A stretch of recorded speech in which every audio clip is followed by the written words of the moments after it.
I thought we would carry on with the oil pastels today, because the work we were doing is quite involved, and with the other class, um, a lot of people didn't finish, but there are a lot of challenges with working on these pieces and building up the layers of oil pastel, things such as blending colors together, combining colors, um, using texture on there as well, and also the challenges that a lot of the imagery is at quite a small scale. So in some cases there was a little bit, it was a bit easier for some people who had taken their image from Bogdani, Jakob Bogdani, and cropped it a little bit. So that you had, when you enlarged it, you had a specific section that was a bit bigger, as I suggested last week. However, the piece that I've been doing is the whole of the painting, but on a small scale. Um, so you sometimes need to make sure that you've got a nice sharp edge on your oil pastel, so that you can get right in to some of the detail. You can also scrape back areas with a sharp implement. Some people like to use the old paint palette knives to do that, or you can use anything really that's quite sharp, just to scrape away the edges. An obvious one might be a cocktail stick, or a compass point, something like that, that you can scrape in some of the details that you're going to work with as well. So we'll have a quick look again at what I started last week. So you remember me looking at this picture, and one of the reasons I chose to use this particular picture was because I really loved the character of this duck or goose. Still haven't made up my mind, but I think he's a duck, to be honest. Anyway, and we talked about as well, the composition was quite interesting because we've got that house towards the back, or there's houses towards the back of the picture. So the area of interest, or area that draws you in, is the ducks in the foreground. Then you've got some of the trees in the midground, and then right at the back there you've got the house. So you're sort of drawn through the picture. And one of the things that we mentioned as well with Jakob Bogdani's work is that he often uses a bird with some red on it, or a red bird, to draw your attention to different areas of the composition. So we've got I did actually find out the name of this duck down here, the type of duck it was, but I've since forgotten. I saw it in a book, I think. And then so anyway, we've got this red-headed duck just over here, which draws a bit of attention, and these yellow ones, and then obviously the head of the white one, and then the little kingfisher flitting through the air, and then further back the houses. So composition is really nice. And I mentioned that he used a lot of birds that are perhaps imported to help him create these compositions, and maybe even, as we were discussing this morning, perhaps even some samples of taxidermy birds that were collected at the time, because this was the way that around 400 years ago that people would have been able to get a proper look at these creatures as well. So if we go over here to this one, we can see that, let me just put that on the top, we can see that I sketched out the design. And remember, if you're still sketching out, I did actually put some crosses through the rectangles or squares in my grid to help me to see the shapes even more clearly, and I added a bit of cross hatching to start giving form to the bird as well.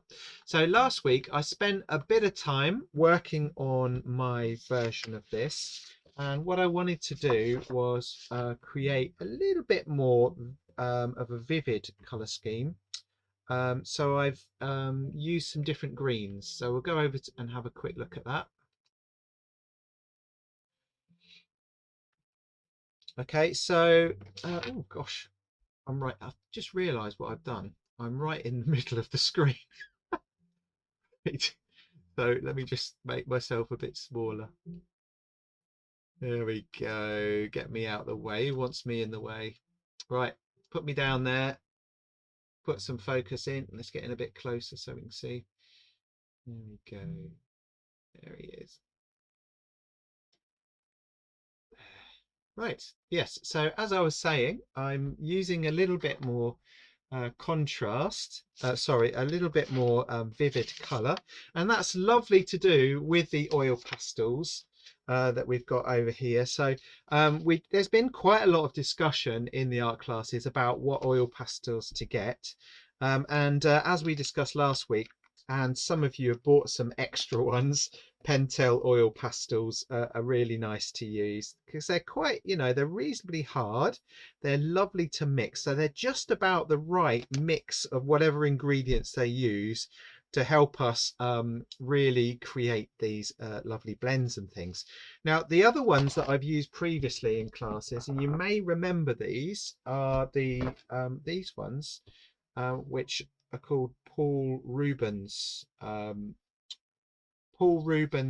oil pastels, and it's got Chinese writing everywhere, so I suspect they're Chinese. They're not absolutely amazing, but what they are is really, really soft. So you get almost like a thick painted effect with these ones. And a few people tried out the white on these oil pastels in class, and the white comes out really, really strongly with these oil pastels.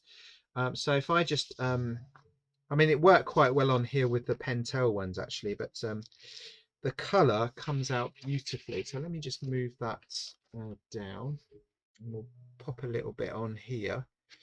So let's try this area here, so you can see how much the oil pastel really comes out with this. It's because they're really soft, and people were commenting because I got everybody in the class to try out a little bit of these, uh, and people were saying, oh my gosh, it's like a different medium compared to the oil pastels that some people were using. So some of the cheaper ones have got kind of a waxy effect to them, and when you start blending and mixing them together, the oil pastel was coming off the paper as opposed to blending really lovely with it. So I've got these ones out today because I can actually add some very bold highlights using the oil pastel on top of the bird and bring out that detail. I'll just come back out a minute because I seem to be losing a bit of space, but you can see already how that has affected how this picture looks. And then you can use other colors and start blending them together. I quite like blending using strokes with these. You get the colors to really mix beautifully when you're using a couple of colors together. But I'll do a blend on this spare piece of paper just here. I'll do a blend with the Pentel. So I've got this this color here, and it's again, I can't read that one, but there we've got a couple of blues.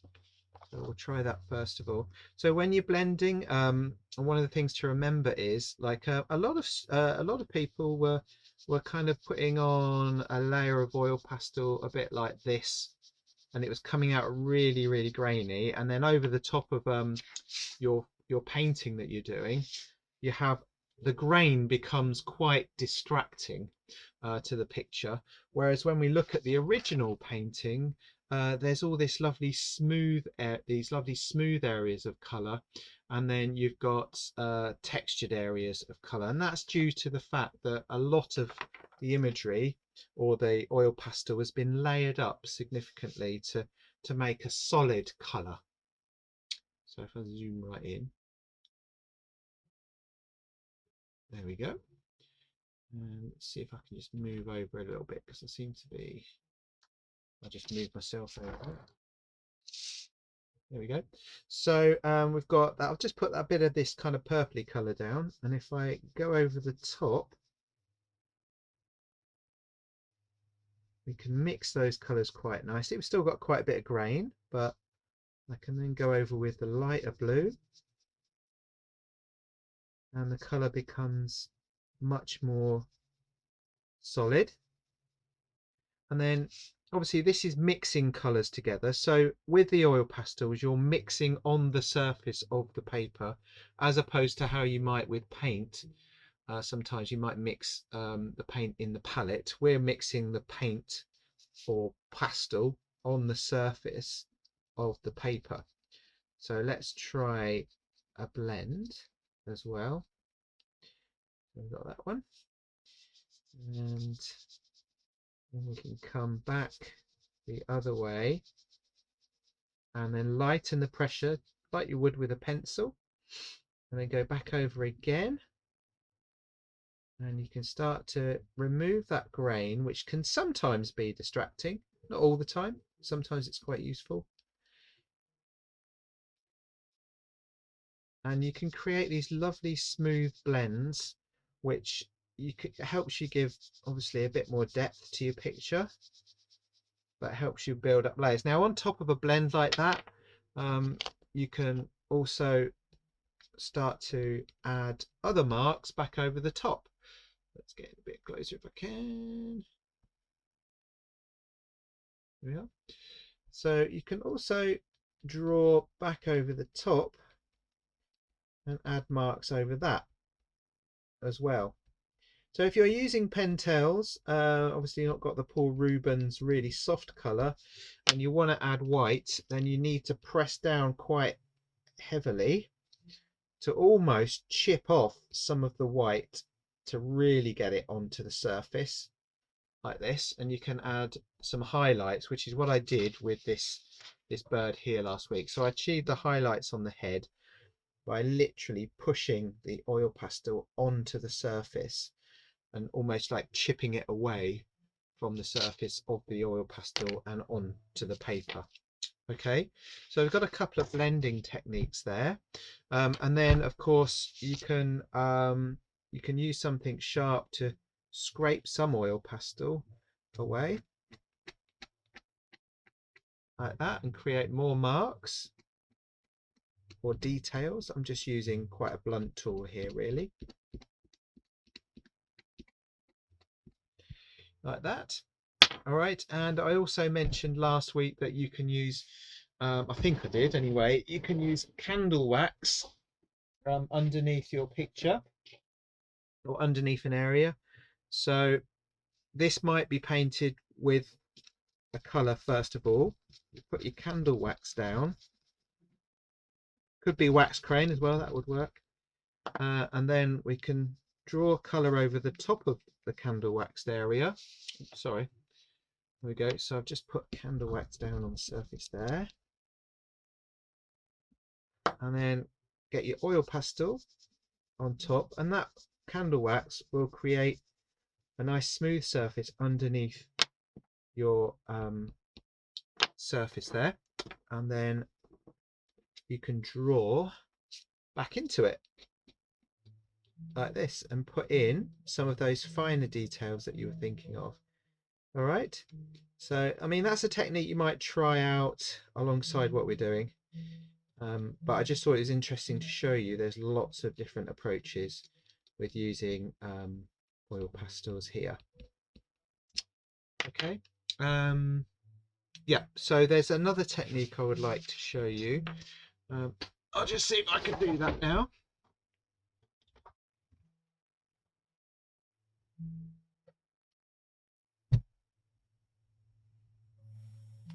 So sorry about that.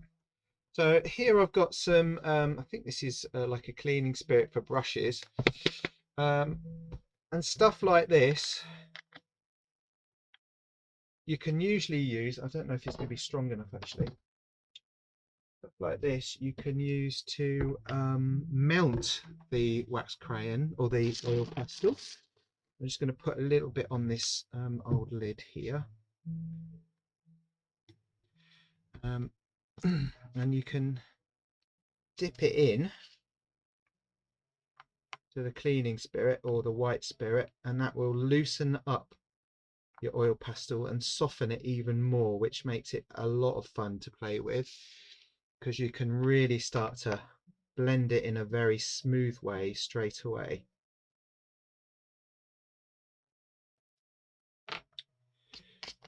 And I've painted whole pictures using a technique like this. You may want a thicker paper because it can go straight through if you're not careful. So this is just cleaning spirit for cleaning brushes, and this is the non-smelly sort as well. So if you're worried about it really stinking and making you go a bit high, then this stuff is really good. So it's odorless, non-flammable clean spirit for cleaning brushes after you've been painting the house or whatever. But it's really nice to help you blend. The other thing you can do is, and this may damage your brushes, so don't use precious brushes, but you can also put some on a brush. I'll just sharpen up. There you go. So you can also get some off of the oil pastel.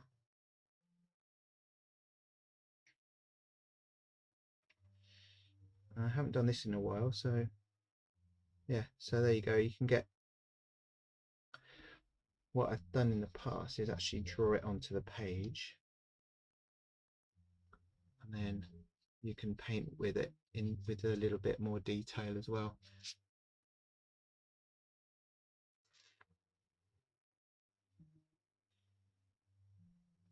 This might work with a slightly stronger spirit as well, which I could try out a little bit later. But you can basically mount the oil pastel with a brush and with some spirit, and then you can paint with it as well,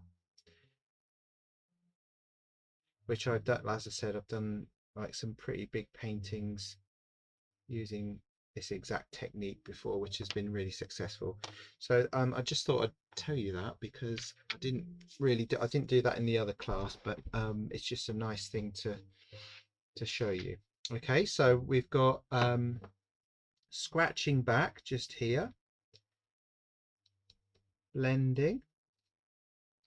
Oops, I need to keep an eye on what I'm doing. Blend and layering. Okay, so there's a few different things there, and one of the things also that I found was important to sort of share with people was when you're painting, especially pictures like this, it's a really good idea as well to get right into the edges and try to completely almost like completely remove the background with the contrast. So you've got really light areas here on the bird and then really dark areas, and that adds contrast, but it makes the bird pop out of the picture. All right, so I've got smooth blending here on this area of the picture,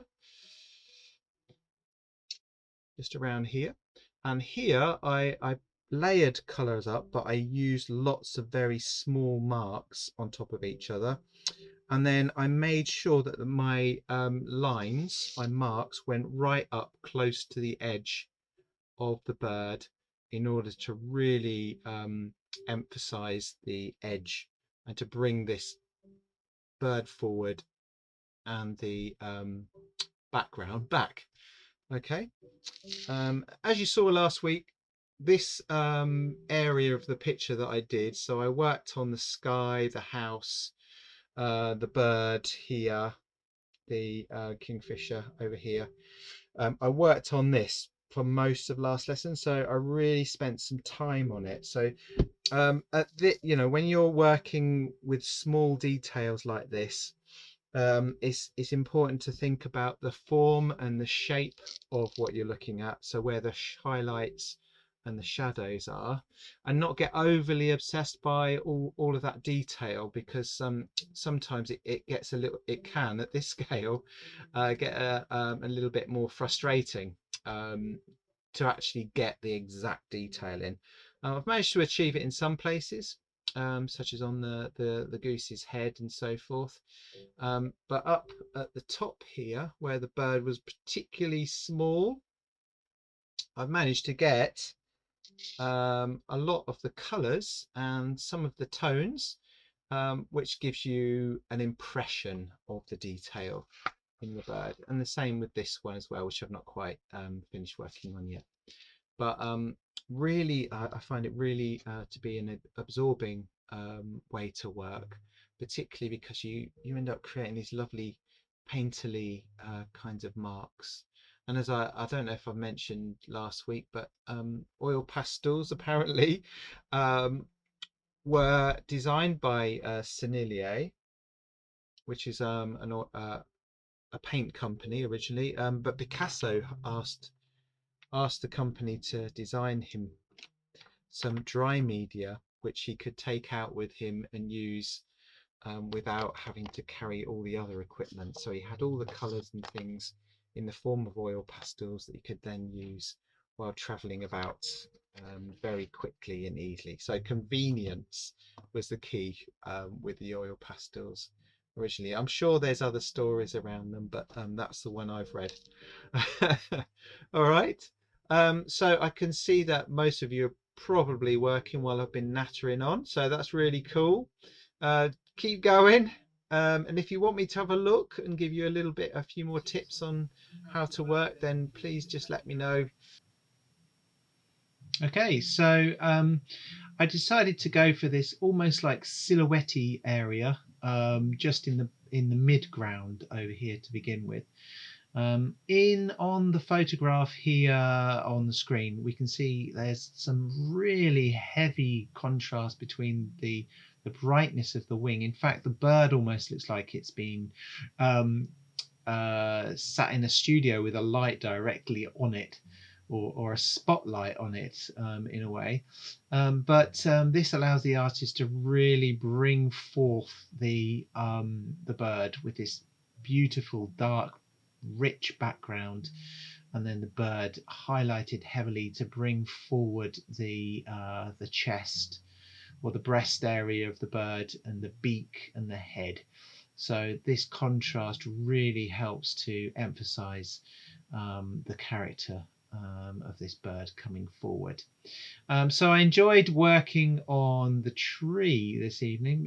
What I did is I started with the silhouette of the trunk and then moved up, as you can see, adding lots of very small stipples to create the leaves on the tree there. And as you can see in the photograph there, we've got this yellow ochre sort of tree just behind the darker one in a bit further forward in the landscape.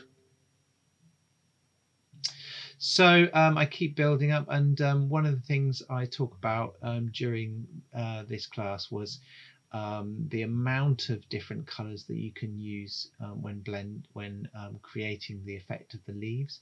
And I just stipple those all on top of each other to create the effect that we want. And here we was just talking about how you can mix the colours to create a colour that's closer to what you're after, by layering those colours on top of each other. So here we've got a much closer shot of these trees. They're not exactly the same as the ones on the picture, but it's still got the same, a very similar effect, which I was quite pleased with. And then just a few minutes ago, you would have seen me putting in all of that background. This was done with dashes going diagonally down, and then layering on different browns, greens, blues, to get this nice deep dark shadow. Mine isn't quite as dark as the image, although I do add a little bit more shadow later on. In the background, which is what I'm working on here, I've used a bit of white, a bit of grey, and some blues and greens, and then kind of smeared those together using oil pastels and layering on top of each other. And then to emphasize the horizon and the sky, Bogdani's used some highlights along the horizon towards the back there as well. So here I wanted to show, because during the lesson today, some people had very grainy looking pictures, and you can see the grain on some of the marks on the sky there. I've covered them up now, but once you start then applying some other colours back over the top and then going back over with the white and the grey, you can really kind of make a much smoother texture. And this is some of the other oil pastels that I had with me today, the Paul Rubens ones. But the white in this pack is really soft, and you can just push in loads of very strong white onto the surface, and you can already see the strong contrast that helps get that sense of light on those clouds that you can see in Bogdani's picture. So there you are. As I said, Bogdani's version of his own painting is of course very dark, and I've got a much lighter sky in there, and I could darken it down a bit, but I did decide that I wanted it to be a little bit fresher and lighter, more contemporary perhaps. Now the wing actually took about half an hour to work on. I started with this nice brown. The overall colour of the wing is sort of a browny, more of a browny colour, but then I noticed there was some greeny little bits in there as well, or tints of green, so I've put that in alongside some greys to soften the colours down, and then touch of black in places, and then we go back in just there, look, with a little bit of the white. To highlight some of those edges of feather and things. So yes, I could again work into this a little bit further, and there's me just talking about some of the different colours that I'm using to do this part of the bird.